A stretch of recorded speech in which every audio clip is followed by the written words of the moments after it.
Perjalanan manusia untuk berpindah ke dalam dunia artificial ini sebenarnya adalah sebuah upaya yang bersifat sangat panjang.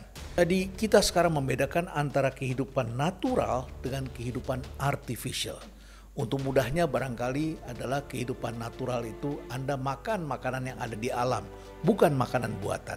Anda menggunakan transportasi dari alam, menggunakan angin, air, atau barangkali menggunakan hewan, gajah, kuda, onta, dan lain sebagainya. Dan upaya manusia ini ternyata berbuntut panjang.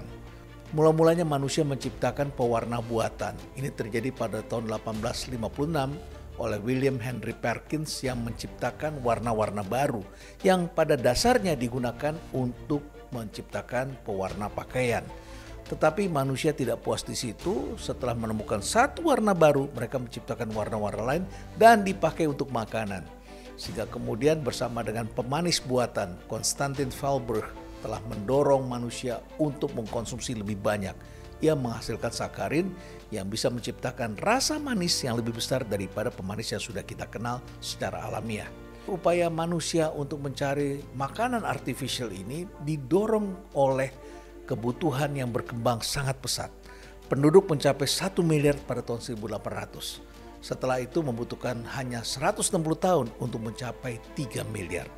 Dari 3 miliar tahun 1960 kemudian menjadi 6 miliar pada tahun 1999. Akibatnya alam ini semakin padat dan kebutuhan pangan semakin besar. Tidak cukup hanya di situ. Setelah itu berkembanglah buatan-buatan lainnya. Organ tubuh, mainan, pets, bahkan kemudian kehidupan-kehidupan lain yang berada di luar bayangan Anda. Bahkan pada tahun 2001 manusia mulai membuat in vitro meat, yaitu daging yang dikembangkan dalam lab. Ini disebut daging buatan pula. Dan seperti apa peralihan dari tadinya adalah kehidupan natural menjadi kehidupan artificial sampai kemudian nanti dibuat kecerdasan buatan dan kehidupan buatan seperti yang sedang digambarkan oleh Meta.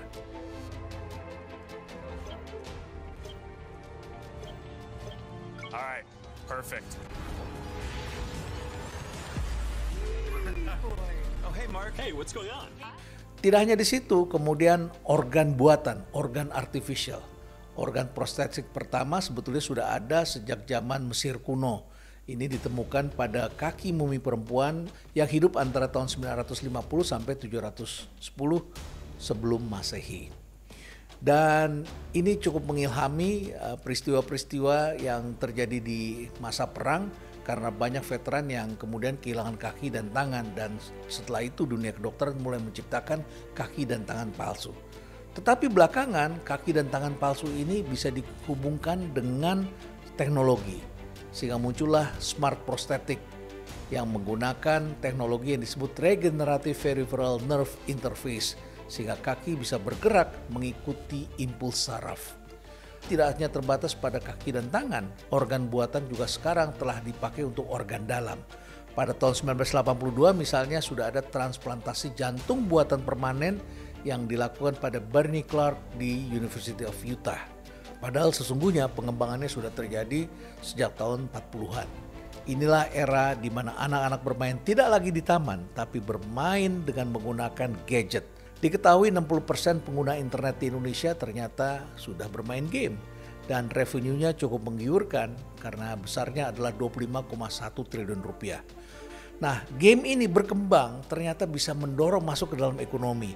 Misalnya ada Deringer, seorang remaja yang berhasil menjual sketsa desain rumah melalui game yang disebut The Sims dan dibayar 250 euro untuk mendesain rumah bagi yang ingin rumahnya didesain oleh yang bersangkutan. Dan setelah itu kita lihat perkembangannya lari ke ekonomi. Ini cukup pesat sekali.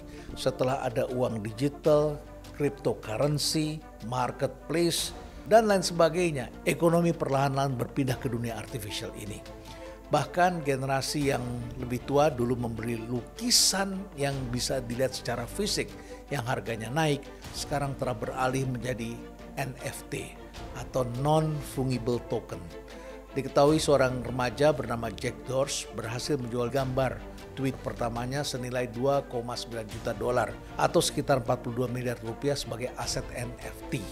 Dan sejak menjadi aset NFT, nilainya terus berubah, naik turun, bahkan semakin besar mengikuti permintaan dan penawaran yang muncul. Jadi NFT sebagai alat investasi baru di mana masyarakat telah beralih ke dunia artificial. Tidak hanya di situ, relationship juga bergeser ke dunia artificial. Generasi saya percaya pada apa yang dilihat secara kasat mata di depannya, natural. Tapi sekarang ternyata muncullah permainan-permainan di dalam dunia virtual, termasuk mulai untuk mencari pacar. Misalnya saja Dream Kanojo, ini sudah di-download sebanyak 1,28 juta. Ini adalah pacaran atau seks virtual dengan menggunakan video game yang dikembangkan di Jepang. Tetapi sekarang penggunanya telah merambah ke berbagai negara. Dan kali ini kaum muda juga telah menggunakan dating apps, menggunakan artificial intelligence, bisa mendeteksi kebiasaan-kebiasaan seseorang dan kemudian menyajikan siapa yang cocok sebagai pasangannya. Jumlahnya meningkat terus. Salah satu aplikasi yang sangat terkenal telah mencapai 270 juta download dan rata-rata bertambah 20 juta user per tahun. Jumlah swipe pada salah satu dating apps yang terkenal ini telah mencapai 3 miliar dalam satu hari, yang artinya 130 kali lebih banyak dibandingkan tahun sebelumnya. Diketahui pula bahwa jumlah waktu yang dihabiskan masyarakat dalam sosial media terus meningkat sehingga mencapai 145 menit per hari. Ini artinya sekitar 2,5 jam. Manusia juga mendalami dan mengembangkan yang disebut dengan artificial intelligence. Ya, kecerdasan buatan.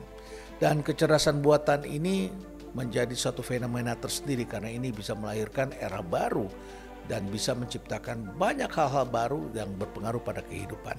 Dan akibatnya kehidupan semakin bergeser ke dunia artificial.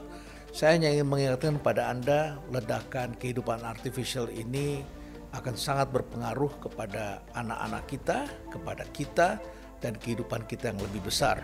Karena perangnya akan ada dalam perang artificial, crime-nya juga dalam dunia artificial, dan kemudian psychology, security, new economy, trade, learning, dan bahkan memunculkan identitas-identitas baru yang sangat mengejutkan.